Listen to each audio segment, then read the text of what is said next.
बिस्मिल्लाहिर्रहमानिर्रहीम। मेरे प्यारे मुसलमान भाइयों, अज तुहाडे सामने गुजारिश करनी है मुज़ाकरात प्रोग्राम के हवाले दे नाल उन्होंने चलाने वाले ने इमरान अशरफ साहब कि एह लड़कियां ने ये नौजवान लड़कियां या खूबसूरत लड़कियां जड़ियां ने उस प्रोग्राम च आके आशिकाना शेर बोलदियां ने, मुहब्बत भरे शेर बोलदियां ने, आशिकी मशूकी वाले शेर बोलदियां ने और अगले बंदे नूं मायल करने वाले शेर बोलदियां ने। और बाद लड़कियां जड़ियां ने इमरान अशरफ के प्रोग्राम च आके रो पैंदियां ने कि असीं तुहाडी बड़ी बड़ियां फाइन आ। वो रो के दसना चाहदियां ने कि असीं तुहाडियां बड़ियां बड़ियां फाइन आ। ठीक है, हालांकि ये कोई सवाब का काम नहीं, ये ना कोई खुदा राजी है ना मुस्तफा राजी है कि ना कोई अल्लाह का हुक्म है ना नबी का तरीका है। लेकिन यही लड़कियां जड़ियां ने अगर यही शेर अपने अपने घर जाके ए प्यार वाले मुहब्बत भरे आशिकाना वाले भरे शेर ने, अगर ए शेर अपने शोहर सामने बोलन जाके असीं तुहाडियां बड़ियां बड़ियां फाइना, असीं तुहाडी खिदमत करांगियां, असीं तुहाडे अदब करनियां, एहतराम यानी कि प्यार मुहब्बत आशिकाना मुहब्बत भरे शेर अगर अपने शोहरा सामने बोलन वो इन्हां ते खुश हो जान, अल्लाह भी राजी हो जाए, पक्की गल है। और उत्थे जाके शेर बोलदियां ने मुहब्बत भरे, ना खुदा राजी है ना मुस्तफा राजी है ते ना अल्लाह रसूल दा हुक्म है। तो अगर अपने शोहर वास्ते मामला कर अल्लाह भी राजी होएगा, नबी भी राजी होएगा, तो इस्लाम पे भी अमल होएगा, तो घर जन्नत बनेगा, घर जन्नत बनेगा। अपने शोहर की खिदमत करनगियां। शोहर पूरी दिहाड़ी बार मेहनत करता है, मजदूरी करता है, झिड़का खाता है, दाबे खाता है, पंजवीं पंजवीं छेवीं छेवीं मंजिल से इट्टा लैके जाता है, टोकरी लैके जाता है, गारा लैके जाता है, लोगों की झिड़का खाता है, लोगों दफ्तर साफ करता है, टाकी मारता है, गड्डियां के टायर केड़ी केड़ी मजदूरी शोहर नहीं करता। बंदा जिहड़ा है केड़ी केड़ी मजदूरी घटिया तो घटिया मजदूरी कर गुजरता है, शायद उसकी बुढ़ी वेखे मजदूरी करदे तो डुब के मर जाए, शर्म के मारे उन्हें पसीना आ जाए कि मेरा शोहर मेरे वास्ते इन्नी घटिया मजदूरी करता पिया, इन्ने माड़े काम करता मेरा पेट पालन वास्ते, मेरा घर आबाद करने वास्ते, मेरे घर नूं जन्नत बनाने वास्ते, मेरे बच्चों का पेट पालन वास्ते, औरत दी खुशियां वास्ते, ਉਹਦੇ ਕੱਪੜਿਆਂ ਵਾਸਤੇ, ਉਹਦੀਆਂ ਰੋਟੀਆਂ ਵਾਸਤੇ, ਉਹਦੀ ਸ਼ਾਦੀ ਦੀ ਖੁਸ਼ੀ ਵਾਸਤੇ, ਉਹਦੀ ਗਮੀ ਵਾਸਤੇ, ਸਾਰੇ ਮਾਮਲੇ ਵਾਸਤੇ, ਉਹਦਾ ਵਿਆਹ ਹੋਵੇ, ਸ਼ਾਦੀ ਹੋਵੇ, ਕੋਈ ਕਿਸੇ ਦੀ ਮੰਗਣੀ ਹੋਵੇ, ਕੋਈ ਤੇਲ ਹੋਵੇ, ਕੋਈ ਵਲੀਮਾ ਹੋਵੇ, ਸਾਰੀਆਂ ਖੁਸ਼ੀਆਂ ਜਿਹੜੀਆਂ ਨੇ ਖਾਮਦ ਬਾਹਰੋਂ ਇਕੱਠੀਆਂ ਕਰਕੇ ਲਿਆਉਂਦਾ ਹੈ बड़ी मुश्किल के नाल। मैं तुम दोबारा वो गल नहीं कर सकता, सारी दुनिया जानती है कि किंज बंदा मेहनत मजदूरी करता, सर्दी के अंदर इन्नी सर्द पैंदी हुंदी है, इन्नी ठंड पैंदी हुंदी है कि बंदे के हथों फालज हुंदा है, बंदे दी बाहवां काम नहीं करदियां, फिर भी शोहर तुहाडे वास्ते मजदूरियां करदा है, मेहनत करदा है, ठंडी सर्दी च वो मर जाता है, बाहवां नूं फालज हो जाता है, उसका जिसम कंबदा हुंदा है। इन्नी गर्मी च लो पैंदी है कि जिहड़ी गर्मी हुंदी है वो गर्म चपेड़ा मारदी है, हाथ नहीं बाहर कढ़िया जाता, गर्मी में भी टुरिया नहीं जाता नंगी पैरी। तो इन्हां तुहाडे वास्ते साडियां धीआं भैणां वास्ते जिहड़ियां शादीशुदा हुंदियां ने वो कित्थे जाके मजदूरियां करदे ने, ना गर्मी वेंदे ने, ना सर्दी वेंदे ने, ना अपना कपड़ा वेंदे ने, ना जुत्ती वेंदे ने, ना सिर ते कपड़ा वेंदे ने, ना धुप वेंदे, ना छां वेंदे ने।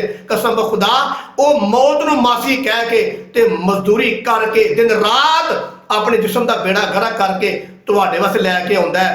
ते तुसी जाके प्रोग्राम आते आशिकी मशूकी दे शेर बोल दिया और जालमो शर्म करो, डुब के मर जाओ। तुसी अगर यही शेर कदी अपने शोहर वास्ते बोलो, अपने मियाँ जी वास्ते बोलो, वो जिन्नी मजदूरी करके आउंदा है, जिन्नी मेहनत करके आउंदा है, जिन्ना थक हार के आउंदा है, जिस्म दे टुकड़े टुकड़े यानी कि पुरला पुरला उहदा हिलिया हुंदा है, अगर वो तुसी उन्होंने आउंदे ही शेर सुनाओ मुहब्बत वाले प्यार वाले, कसम खुदा उहदी दिन भर की थकावट दूर हो जाए, ਉਹਦੀ ਟੈਨਸ਼ਨ दूर हो जाए, ਉਹਨੂੰ अपनी मजदूरी भुल जाए, ਉਹਨੂੰ अपनी परेशानी भुल जाए।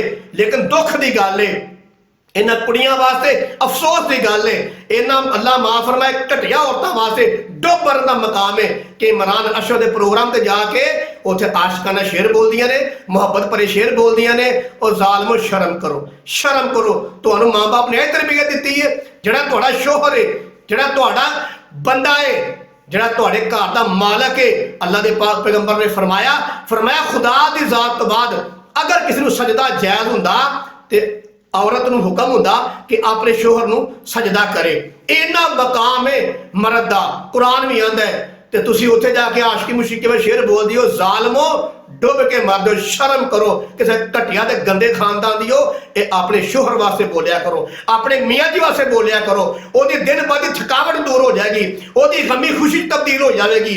ਤੇ ਤੁਸੀਂ ਜਾ ਕੇ ਫਿਰ ਸਾਡੇ ਕੋਲ ਆਉਂਦੀਆਂ ਨੇ ਕਾਰੀ ਸਾਹਿਬ ਦਮ ਕਰਿਓ, ਸ਼ੋਹਰ ਨਾਰਾਜ਼ ਹੋ ਗਿਆ, ਸ਼ੋਹਰ ਖਰਚਾ ਨਹੀਂ ਦਿੰਦਾ, ਸ਼ੋਹਰ ਕਮਾਈ ਨਹੀਂ ਦਿੰਦਾ, ਸ਼ੋਹਰ ਨੇ ਬਾਹਰ ਯਾਰੀ ਲਾ ਲਈਏ। ਉਹ ਤੁਹਾਡੀ ਜਾ ਕੇ ਇਮਰਾਨ ਅਸ਼ਰਫ ਦੇ ਪ੍ਰੋਗਰਾਮ 'ਚ ਉੱਥੇ ਆਸ਼ਕਾਂ ਵਾਲੇ ਸ਼ੇਰ ਬੋਲਣੇ ਨੇ, ਮਸ਼ੂਕਾਂ ਵਾਲੇ ਸ਼ੇਰ ਬੋਲਣੇ ਨੇ, ਲੋਕਾਂ ਨੂੰ ਸਾਬਤ ਕਰਨਾ ਹੈ ਅਸੀਂ ਇਮਰਾਨ ਅਸ਼ਰਫ ਦੀਆਂ ਬੜੀਆਂ ਵੱਡੀਆਂ ਫੈਨਾਂ ਵਾਂ। ਤੇ ਬੰਦਾ ਤੁਹਾਡੀ ਜਿਹੀਆਂ ਗੰਦੀਆਂ ਘਟੀਆਂ ਉੱਤੋਂ ਮੂੰਹ ਕਿਵੇਂ ਲਾਵੇਗਾ? ਜ਼ਹਰ ਨੇ ਬਾਹਰ ਹੀ ਮੂੰਹ ਮਾਰਨਾ, ਤੁਹਾਡਾ ਨਾਰਾਜ਼ ਰਹੇਗਾ, ਤੁਹਾਨੂੰ ਖਰਚਾ ਨਹੀਂ ਦੇਵੇਗਾ। ਫਿਰ ਸਾਨੂੰ ਆ ਕੇ ਨਿਕਾਰੀ ਸਾਹਿਬ ਦਮ ਤੇ ਕਰੋ ਜ਼ਰਾ, ਖਰਚਾ ਨਹੀਂ ਦਿੰਦਾ, ਸਿੱਧੇ ਮੂੰਹ ਬੋਲਦਾ ਨਹੀਂ, ਔਰ ਸਾਨੂੰ ਯਾਨੀ ਕਿਸੇ ਖੁਸ਼ੀ ਤੇ ਨਹੀਂ ਲੈ ਕੇ ਜਾਂਦਾ, ਸ਼ਾਦੀ ਏ, ਵਿਆਹ ਏ, ਵਲੀਮਾ ਏ, ਤੇਲ ਏ, ਫਲਾਹ ਏ, ਤੁਹਾਨੂੰ ਕੱਪੜੇ ਨਹੀਂ ਲੈ ਕੇ ਦਿੰਦਾ, ਉਹ ਤੁਹਾਨੂੰ ਵੰਝ ਲੈ ਕੇ ਦੇਵੇ, ਤੁਹਾਨੂੰ ਖਸਮਾਂ ਦਾ ਸਿਰ ਲੈ ਕੇ ਦੇਵੇ। ਤੁਸੀਂ ਉਹਦੇ ਵਾਸਤੇ ਪਿਆਰ ਦੇ ਜੁਮਲੇ ਬੋਲਦੀਆਂ ਨਹੀਂ। ਉਹ ਘਰ ਆ ਜਾਵੇ ਤੇ ਤੁਸੀਂ ਯਾਨੀ ਕਿ ਸਿਰ ਤੇ ਕੱਪੜਾ ਬੰਨ ਕੇ ਇੰਜ ਬਹਿ ਜਾਂਦੀ ਆਓ ਜਿਵੇਂ ਤੁਹਾਡਾ ਸਾਰਾ ਖਾਨਦਾਨ ਹੀ ਮੁੱਕ ਗਿਆ, ਸਫੇ ਮਾਤਮ ਛਾ ਕੇ ਬਹਿ ਜਾਂਦੀ ਆਓ। ਜਦ ਕਿ ਖਾਵਦ ਘਰ ਆਵੇ ਤੇ ਇੰਜ ਕਰਦੀ ਆਓ, ਡਰਾਮੇਬਾਜ਼ੀਆਂ ਕਰਦੀ ਆਓ। ਕੋਈ ਸੁੱਖ ਦਾ ਉਹ ਬਾਹਰੋਂ ਨਹੀਂ ਵਿਚਾਰਾ ਪਰੇਸ਼ਾਨੀ ਦਾ ਭਰਿਆ ਹੁੰਦਾ ਹੈ, ਟੈਨਸ਼ਨ ਦਾ ਭਰਿਆ ਹੁੰਦਾ ਹੈ, ਤੇ ਘਰ ਆ ਕੇ ਸਿੱਧੇ ਮੂੰਹ ਬੋਲਦੀਆਂ ਨਹੀਂ। ਤੇ ਉੱਥੇ ਜਾ ਕੇ प्रोग्रामां ते शेर आशिकाना मोहब्बत वाले, प्यार वाले, मैं तेरी होती तुम मेरी होती, मैं ये करता तुम वो करती, मैं तुम्हें देखता तुम मुझे देखती, रात ना गुजरती रात लंबी हो जाती। ठीक है, एडे घटिया शेर बोल दिया, डुब के मर जाओ, डुब के मर जाओ। मैं इस तो वड्डा जुमला हुण की बोल सकना वा? फिर साडे कोल आउंदियां ना रोंदियां, खावंद नहीं तुहाडा इलाज करदा है, ਤੁਹਾਨੂੰ ਚੜਾਵੇ ਚੜਦਾ, ਤੁਹਾਡਾ ਇਲਾਜ ਕਰਦਾ, ਤੁਹਾਨੂੰ ਖਰਚਾ ਵੀ ਨਾ ਦੇਵੇ, ਤੁਹਾਨੂੰ ਕੱਪੜੇ ਵੀ ਨਾ ਲੈ ਕੇ ਦੇਵੇ ਮੰਗਣੀ ਤੇ, ਤੁਹਾਨੂੰ ਵਿਆਹ ਦੇ ਕੱਪੜੇ ਵੀ ਨਾ ਲੈ ਕੇ ਦੇ, ਅੱਲਾ ਕਰੇ ਉਹ ਤੁਹਾਡਾ ਕੋਈ ਖਾਨਦਾਨ ਦਾ ਪ੍ਰੋਗਰਾਮ ਹੋਏ ਤੁਹਾਨੂੰ ਉੱਥੇ ਵੀ ਕੱਖ ਨਾ ਲੈ ਕੇ ਦੇਵੇ, ਤੁਹਾਡਾ ਇਲਾਜ ਹੋਵੇ, ਉਹਦੇ ਕੋਲ ਖਰਚਾ ਮੰਗੋ ਜਾ ਕੇ, ਜਿਹਦੇ ਸਾਹਮਣੇ ਇਹ ਜਿਹੜੇ ਸ਼ੇਰ ਬੋਲਦੀ ਆਓ, ਜਿਹਦੀਆਂ ਫਾਇਨ ਹੋ। ਤੇ ਮੈਂ ਆਪਣੇ ਪਾਕਿਸਤਾਨ ਦੀਆਂ ਧੀਆਂ ਬੇਟੀਆਂ ਨੂੰ ਕਹਿਣਾ ਚਾਹੁੰਦਾ ਵਾਂ, ਬਾਹਰ ਆ ਜਾਵੋ। ਇਹ ਸਾਰੇ ਸ਼ੇਰ ਆਪਣੇ ਖਾਮਦ ਵਾਸਤੇ ਬੋਲੋ, ਅੱਲਾ ਵੀ ਰਾਜ਼ੀ ਹੋਏਗਾ, ਨਬੀ ਵੀ ਰਾਜ਼ੀ ਹੋਏਗਾ, ਤੁਹਾਡਾ ਘਰ जन्नत बन जाएगा। ते शेर उथे बोलो, मुहब्बत घर करो। फिर ये है ना कि कोड़ कोड़ कितने ते आंडे कितले, कोड़ कोड़ कितले ते आंडे कितले, ते इंज फिर घर बाद मेरी सामी भैनों नहीं होंदे। ते लिहाजा मैं एक गुजारिश करना चाहना कि इमरान अशरफ साहब, क्या तुहाडा दिल करदा है कि तुहाडी भैन होवे, तुहाडी धी होवे, तुहाडी बेटी होवे, किसी लोकां सामने जाके इंज आखे मैं तुहाडी बड़ी बड़ी फैन हाँ, ते इंदे आशिकाना शेर पढ़े। और मैं ना कुड़ियों को कहना चाहना, और कुड़ियों इमरान अशरफ नूं पुछो जाके, इमरान अशरफ नूं पुछो क्या तुहाडी भैन होवे, तुहाडी धी, तुहाडी बेटी होवे, या तुहाडी मां होवे, या तुहाडी बीवी होवे, वो भी जिवें तुहानूं असीं सुणांदियां शेर आशिकाना, क्या तुहाडी धी भैन भी जाके किसी होर नूं सुणांदी है इंज दे आशिकाना शेर? कहते ये भी पुछो ਉਹਨੂੰ, ਤੁਸੀਂ ਉਹਦੇ ਕਿਤੇ ਮਗਰ ਲੱਗ ਕੇ ਆਓ ਤੇ ਜਾ ਕੇ ਇਹਦੇ ਸ਼ੇਰ ਬੋਲਦੀ ਆਓ। ਇਹ ਸ਼ੇਰ ਆਪਣੇ ਸ਼ੋਹਰ ਵਾਸਤੇ ਰੱਖੋ, ਤੁਹਾਡਾ ਅੱਲਾ ਵੀ ਰਾਜ਼ੀ ਹੋਏਗਾ, ਨਬੀ ਵੀ ਰਾਜ਼ੀ ਹੋਏਗਾ, ਤੁਹਾਡਾ ਘਰ जन्नत बन जाएगा, ਤੁਹਾਡਾ ਖਾਮਦ खुश होएगा, ਤੁਹਾਨੂੰ खुशियां लैके देवेगा। मेरी दुआ है अल्लाह ताला साड़ी मुसलमान इस्लामी भैनों नूं ते धीआं बेटियां नूं अपना घर आबाद करन दी, अपने शोहर की कदर करन दी, उहदी इज्जत करन दी, ते अपने घर नूं जन्नत बनाउण दी तौफीक नसीब फरमाए।